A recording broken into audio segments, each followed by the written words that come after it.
ভালো। হারামিরা এসেছিল কিন্তু অনেক তাড়াতাড়ি চলেও গিয়েছে। আচ্ছা তুমি হাসছো কেন? যখন থেকে এসছি খালি আমাকে দেখে হাসছো। তো এখন কি আমি কানমু? তা বলি নাই, কিন্তু এত মিটমিট কইরা হাসতেছো কেন? ওইটা তোর না বুঝলেও চলবে। চুপ থাক, বাইরে থেকে এসেছিস, যা ফ্রেশ হ, আমি খেতে দিচ্ছি। আচ্ছা। সিয়া উপরে চলে যায় আর ডোলা তাকে দেখে তার মা বসে বসে পান চিবোচ্ছে। ডোলা ফিক করে হেসে দেয়। আচ্ছা, কিছু কি হয়েছে? তোমার নাতনি ডুবে ডুবে জল খাচ্ছে। মানে? ছাড়ো, তুমি পান খাও। এই বলে ধুলা চলে যায় আর সিয়া উপরে রুমে এসে ওয়াশরুমে ঢুকে যাবে। তখনই তার মনে পড়ে যে হল রুমে সোফাতে সে তার ব্যাগ রেখে এসেছে। জলদি কারো হাতে পড়ে তাহলে শেষ। আর অনিল মিনিটে মিনিটে তাকে ফোন দেয়। এটা মনে পড়তেই সিয়া এক দৌড়ে হল রুমে চলে যায়, ব্যাগটা হাতে নিয়ে আবার এক দৌড়ে সোজা রুমে। তারপর ফ্রেশ হয়ে খেয়ে নেয়। সেদিনটা এইভাবে চলে যায়। রাত বাজছে 10টায়। সিয়া তার টেবিলে বসে বসে নোটস লিখ করছে। তখনই তার মা হাতে এক গ্লাস দুধ নিয়ে সিয়ার রুমে আসে। এই কি করিস? ধুর, আর বইলো না, নোটস করছি। ভালো লাগে না। কি? দুধ। আমি মাফও চাই, দয়াও চাই। আমি দুধ খাইতে পারুম না, আমার মাথা ঘোরায়। দুধ না খেলে ব্রেন হবে না, পড়তে পারবি না। বলছো তোমারে, দুধ খাইলে যদি ব্রেন হইতো তাইলে গরুর বাচ্চারাই ডক্টর ইঞ্জিনিয়ার হইতো, আর আমরা ঘাস লতা পাতা খাইতাম। বাজে কথা না বলে এটা খা। আম্মু। আচ্ছা, অর্ধেক খা। সিয়া 2-3 ঢোক খেয়ে দুধের গ্লাসটা সরিয়ে রাখলো। তার পক্ষে আর সম্ভব না। আচ্ছা, এগুলো লেখালেখি শেষ করে ঘুমিয়ে পড়িস। Good night. গুড নাইট সোনা। কয়েক ঘন্টা চলে যায়। ঘড়ির কাঁটা যখন প্রায় 12টা সুইচ, তখন দিয়া আর বসে থাকতে না পেরে সব অফ করে হাই তুলতে তুলতে বিছানায় গিয়ে শুয়ে পড়ে। নিজের ফোনটা চেক করে অবাক হওয়ার বিষয়, অনেক তাকে এই 3 ঘন্টা মাঝে একটা ফোন বা মেসেজ দেয়নি। হয়তো ব্যস্ত কাজে। এইভাবে সিয়ার চাদরটা দিয়ে এক মাথা অব্দি মুড়ে দিয়ে অগোছালো ভাবে ঘুমিয়ে পড়ে। বেশি না, 20 মিনিট যেতে না যেতে ফোনে কর্কশ আওয়াজ সিয়ার ঘুম ভেঙে যায়। বিরক্তর চরম পর্যায়ে এখন সে তবু ঘুমিয়ে ঘুমিয়ে ফোনটা কোন রকম হাত দিয়ে কানের কাছে ধরে। হ্যালো। হ্যালো সিয়াজান। আপনি? না তো কে থাকবে। আচ্ছা শোনো, ঘুম থেকে ওঠো জলদি। কিন্তু কেন? আরে জলদি ওঠো আর করিডোরে এসো। ফোন কাটবে না, কানে নিয়ে করিডোরে এসো। আরে আচ্ছা, আসছি। সিয়া ঢুল ঢুল পায়ে বিছানা ছেড়ে উঠে গিয়ে করিডোরটায় দেখে বাড়ির নিচে অনিল দাঁড়িয়ে আছে। সিয়া তার চোখ দুটো কিছুটা ডলে নিলে তারপর আবার দেখে হ্যাঁ, অনিল আসলেই দাঁড়িয়ে আছে। অনিল তার হাত দাঁড়িয়ে হাই দেয়। আপনি এত রাতে এখানে কি করেন? নিচে নেমে এসো, তারপর বলছি। কি এত রাতে নিচে কেন? আরে আসতে বলেছি, আসো। না না, আমি এখন যেতে পারবো না, আর আপনি বাসায় যান। তুমি নিচে নামবে নাকি আমি ওপরে আসবো? ধমকাছেন? অবশ্যই। এখন কি তুমি নামবে নাকি? আচ্ছা আমি আসছি, দাঁড়াও। এই না না না। তাহলে তুমি নিচে আসো। আর হ্যাঁ, আমি উপরে গেলে অবশ্যই তা তোমার জন্য বেশি একটা সুবিধার হবে না সিয়াজান। কি মুশকিল রে বাবা। আচ্ছা আসতেছি, আমি আসতেছি। এই বলে সিয়া ফোনটা কেটে দেয়। ওনাটা গলায় জুড়ে আস্তে করে রুম থেকে বের হতে ধরে, কিন্তু আবার থমকে যায়। কখন কি হয় বলা যায় না। তাই সিয়া একটা কোল বালিশ আর একটা নরম বালিশকে বেশ মুড়ে চাদরের নিচে এমন ভাবে রেখে দেয় যেন দেখে মনে হয় কেউ একজন এখানে মরার মতো করে ঘুমাচ্ছে।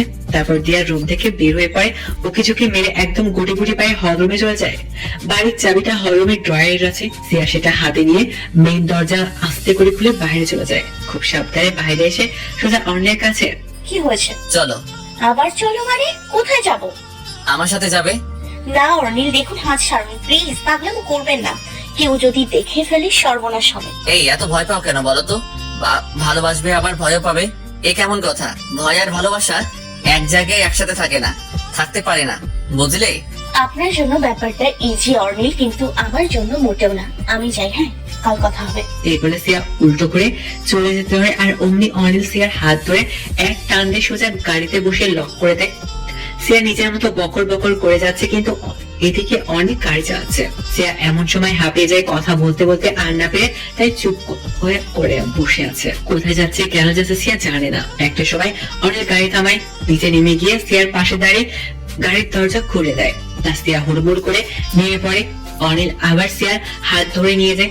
অনিল সিয়ার চোখে একটা সাদা কাপড় দিয়ে বেঁধে দেয়। সিয়া প্রথমে ছটফট করলেও এখন চুপ। অনিল তাকে হাত ধরে সামনে নিয়ে যায়। তারপর আস্তে করে সিয়ার চোখ থেকে কাপড়টা সরিয়ে দেয়। এবার যেন নিজেকে সামনে তাকিয়ে সিয়া নিজেই তাক লেগে গেল। খোলা আকাশ, ঘন সবুজ ঘাস, তার মাঝখানে একটা ছোট্ট নীল সাদার কাপড়ে মোড়ানো টেবিল, আশেপাশে অনেক বেলুন। টেবিলের ঠিক মাঝখানে নীল আর সাদা কালারের মোমবাতি, তাদের জলজল করে হলুদ আলো আগুন জ্বলছে। অর্থাৎ বলতে গেলে সিম্পলের মাঝে অনেক সুন্দর একটা ক্যান্ডেল লাইট ডিনার না, তবে হ্যাঁ ক্যান্ডেল লাইট। সিয়া তাকে তাকে এসব কিছু দেখছিল। পাশ ফিরে অনিলকে কিছু বলতে যাবে তার আগে অনিল হাতে ইয়া বড় একটা ফুলের বুকে নিয়ে সিয়ার সামনে এসে হাসি মুখে বলে, happy birthday to you, happy birthday to you, happy birthday to you সিয়াজান। সিয়া খানিক কপাল কুচকে অনিলের দিকে তাকায়। তারপর মনে পড়ে যে 12টা উপরে বেজে গেছে আর আজ সিয়ার বার্থডে। সিয়া নিজেই অবাক, তার যে বার্থডে এটা তার মাথায় থেকে একদমই বের হয়ে গিয়েছিল, একদমই মনে নেই। তবে সে এটা ভেবে পায় না যে অনিল কিভাবে জানলো। অনিল দেওয়ার সারপ্রাইজ দেখে সিয়া সত্যি নিজে সারপ্রাইজড হয়ে গেছে। সে নিজের 2 হাত দিয়ে মুখ চেপে ধরে। Happy birthday my love. Thank you so much. আমার সত্যি বলতে মনে ছিল না যে আমার বার্থডে, আমি একদম ভুলে গিয়েছিলাম। সমস্যা নেই, আমি আছি তো মনে করিয়ে দেওয়ার জন্য। এবার এসো। অনিল সিয়াকে নিয়ে টেবিলের পাশে দাঁড় করে দেয়। তারপর একটা বড় সড়ো চকলেট কেক আনে। সিয়া কেক প্রথমে কেটে অনিলকে খাইয়ে দেয়, তারপর নিজে। আচ্ছা, আমার একটা গিফট চাই। বার্থডে আমার তো গিফট আমার চাই। আই ওয়ান্ট না কিস। হোয়াট? ইয়েস। না মানে বলছিলাম কি যে আজ না, ওকে আজ না অনিল প্লিজ। সিয়ার নানা করলেও অনিল সিয়ার দিকে এগিয়ে আসতেই লাগে। অনিল সিয়ার কোমরে নিজের হাত দুটো পেঁচে ধরে। সিয়া ভয়ে 2 চোখ খিচে বন্ধ করে নিলে অনিল টুক করে সিয়ার দুগালে চুমু দেয়। সিয়ার চোখ মেলে তাকায়। অনিল সিয়ার কপালে চুমু দিয়ে দেয়। চুমুরত অবস্থায় কয়েক মিনিট ধরে রাখে। সিয়া মুচকে এসে চোখ বন্ধ করে রাখে। আচ্ছা, সব প্রেমিক প্রেমিকা বা প্রিয়জন তার প্রিয়তমার কপালে চুমু দিলে কি এমন অনুভূতি হয়? ভালোবাসার গভীরতা মাপা যায়? এত ভালো লাগার কাজ করে? কপালে চুমু দেওয়া বুঝি ভালোবাসার বিশেষ বহিঃপ্রকাশ? অনিল সিয়াকে কিছুক্ষণ পর ছেড়ে দেয়। আসলে যতটা লুচু তুমি আমাকে মনে করো, ঠিক ততটা লুচু আমি নই। সিয়া হেসে দেয়। আর ওদিকে সিয়ার মা পানি খাওয়ার জন্য হলরুমে আসে। তারপর বড় দেওয়ালের ঘড়িতে তাকে রাখে 12:40 বাজছে। হঠাৎ দোলার মনে যে আজ সিয়ার জন্মদিন। দোলা কপালে হাত দিয়ে দেয়। হাই, মেয়ের জন্মদিন আর তার কিনা মনে নেই। দোলা আর দেরি না করে সোজা সিয়ার রুমে যাওয়ার জন্য পা বাড়ায়। অনিল আর সিয়া পাশাপাশি বসে আছে। তাদের সামনে ছোট্ট একটা নদীর মতো, যাতে পানির জোয়ার বয়ে চলছে আপন গতিতে। মৃদু হাওয়া রয়েছে যা গায়ে এসে রাখছে। অনিল পাশেই সিয়া বসে আছে। তার মাথাটা অনিলের কাঁধে রাখা আর হাতটা অনিলের 2 হাতের ভাঁজে। দুজনেরই নজর সামনে স্থির। এক মনোমুগ্ধকর পরিবেশ। মন চাইছে না যে এখান থেকে চলে যাক। মন বলছে সময়টা যদি এখানেই থেমে যেত তাহলে কতই না ভালো হতো। কিন্তু সময় প্রবাহমান। তারা বসেছিল।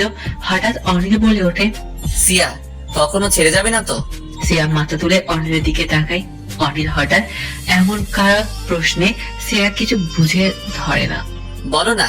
হঠাৎ এই কথা কেন? এমনি মনের মাঝে এলো আর বলে ফেললাম। তুমি বলো না। কখনোই না। যদি ছেড়েই যাওয়ার হতো তাহলে আর আপনার হাত ধরতাম না। যেহেতু একবার ধরেছি তো সেখানে ছেড়ে যাওয়ার প্রশ্নই আসে না। সবসময় আমার পাশে থাকবে সব রকম সিচুয়েশনে। সব সময়। অনিল সিয়ার কপালে চুমু এঁকে দেয়। সিয়া কিছুটা অবাক হয়ে অনিলের দিকে তাকায়। মাঝে মাঝে যে কি বলে বসে তা নিজেই জানে না। অনিল হুট করে সিয়াকে উল্টো ঘুরে এক হ্যাঁচকা টান দেয়, যার ফলে সে গিয়ে সোজা অনিলের কোলে গিয়ে পড়ে। অনিল তার 2 হাত দিয়ে সিয়াকে আবদ্ধ করে জড়িয়ে ধরে। সিয়াও কিছু না বলে ট্যাপ ট্যাপ করে তাকে আধশোয়া হয়ে থাকে। আর অনিলের এক আজগুবি কথা হাসছে। অন্যদিকে দোলা তার ভারী ভারী কদম ফেলে সিয়ার রুমের দিকে এগোচ্ছে। উদ্দেশ্য সিয়াকে বার্থডে উইশ করা। যেতে যেতে একটা সময় পৌঁছে গেল সিয়ার রুমে। গিয়ে আস্তে করে দরজা খানিক মেলে দেয়। তাকে দেখে সিয়া এক মাথা অব্দি চাদর মুড়ি দিয়ে ঘুমাচ্ছে। আসলে সিয়া বলতে সিয়ার নামে চাদর পেঁচে থাকা সেই বালিশগুলো। আর দোলা জানে না যে সিয়া এই মাথা অব্দি চাদর মুড়ি দিয়ে ঘুমানোর স্বভাবটা আছে। দোলা ভাবে সিয়া একদম গভীর ঘুমে আছে, তাই আর ডাক না দিয়ে কাঁচা ঘুমটা নষ্ট না করে দোলা এসে পড়ে। এই ভেবে যে কাল সকালে উইশ করা যাবে, যেই ভাবা সেই কাজ। সে নিজের রুমে চলে যায়। তবে মজার ব্যাপার হচ্ছে তোরা চলে যাওয়ার সাথে সাথে একটা বালিশ গড়ে নিচে পড়ে যায়। ভাগ্যিস দোলার চোখে সেটা পড়েনি, তা না হলে ভান্ডা একদম ফুট হয়ে যেত। বেশ সময় চলে যায়। আর তখন গিয়ে সিয়ার মনে পড়ে যে রাত বেশ ভারী হয়েছে। তার মা যদি কোনো কিছু ভেবে এনি চান্স তার রুমে চলে যায়, তাহলে তারপরে যে কি হবে তা আর ভাবতে পারছে না। সিয়া এক ঝটকায় অনিলের কাছ থেকে সরে আসে। সিয়া, আর ইউ ওকে? না অর্নি, প্রায় 2টো বাজতে চললো আর আমি এখনো বাড়ির বাইরে। আমাকে বাসায় যেতে হবে। ভিতর ডিম। আচ্ছা চলো। হ্যাঁ হয়েছে, আমি ভিতর। এবার কি আমাকে বাড়িতে দিয়ে আসবেন আপনি? আচ্ছা চলো। সিয়া অনিলের আগে গিয়ে পা ফেলে দ্রুত এসে পড়ে। এসে সোজা গাড়িতে উঠে পড়ে। অনিল গিয়ে গাড়িতে উঠে সাই করে গাড়ি নিয়ে চলে যায়। প্রায় আধা ঘন্টা পর সিয়ার বাসার সামনে গাড়ি এসে থামে। গাড়ি থামতে সিয়া দ্রুত গাড়ি থেকে নেমে চলে যেতে ধরতে অনিল খপ করে তার হাত ধরে ফেলে। সিয়া নিজের দিকে ঘুরিয়ে গালে একটা চুমু দিয়ে দেয়। এবার যাও। সিয়া মুচকে এসে গাড়ি থেকে নেমে চলে যায়। বাড়ির মেইন দরজার কাছে গিয়ে সিয়ার হাত নাড়িয়ে বিদায় জানায়। তারপর অনিল এসে পড়ে। এবার সিয়া খুব সাবধানে বাড়ির দরজা খুলে ভেতরে যায়। তারপর আবার লক করে এসে পড়ে। আশেপাশে ভালোভাবে তাকিয়ে দেখে নেই, না কেউ নেই। গুটি গুটি পায়ে সিঁড়ি বেয়ে উপরের রুমে যেতে ধরে, কিন্তু একটা মোটা গলার আওয়াজে থেমে পড়ে সিয়া। শুকনো কিছু ঢোকিলে আস্তে আস্তে করে ঘুরে পেছনে তাকাই, দেখে শিউলি দাঁড়িয়ে আছে কপাল কুচকে। শিউলি কিছুটা সিয়ার কাছে এসে বলে, কি রে, কি করছিস এখানে এত রাতে নিচে কেন? না মানে এই পানি, হ্যাঁ হ্যাঁ পানি খেতে এসেছিলাম আর কি।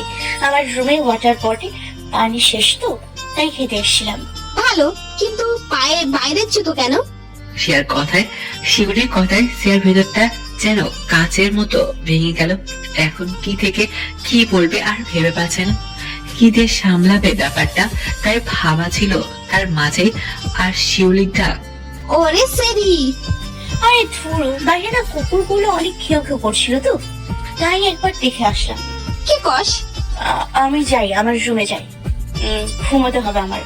শিউলিকে আর কিছু বলার সুযোগ না দিয়ে সিয়া এক দৌড়ে নিজের রুমে চলে যায়। রুমে গিয়ে দেখে একটা বালিশ নিচে পড়ে আছে।